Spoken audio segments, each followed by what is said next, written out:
দাঁড়াইতেও পারি না, তবে হাঁটবো, আমি দাঁড়াইতেও পারি না, এরকম এরকম ব্যথা। ডাক্তার বলে জৈনে জৈনে ব্যথা হয়েছে এরকম বলছে। মানে ডেঙ্গু বা চিকুনগুনিয়া না কিছু বলছে? না, কিছু বলে নাই।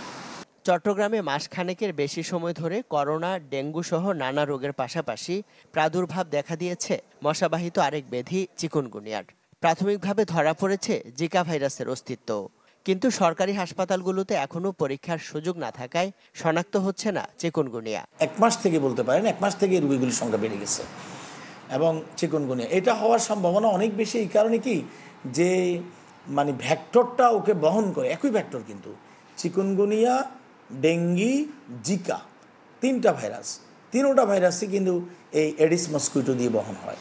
সুতরাং এগুলো চিকুনগুনিয়া হওয়ার সম্ভাবনাই অনেক অনেক বেশি। প্রতিটা জ্বরের রোগী কিন্তু শুরুতে অনেকটা একরকম হয়, যদিও জ্বর এই জন্য জ্বর নিয়ে আসলেই একটা রোগের কোনটা চিকুনগুনিয়া, কোনটা ডেঙ্গু, কোনটা আপনার করোনা কিংবা এগুলো বাদে অন্য কোনো ভাইরাস, এগুলো কিন্তু আমাদের আইডেন্টিফাই করা দরকার সঠিক চিকিৎসার জন্য।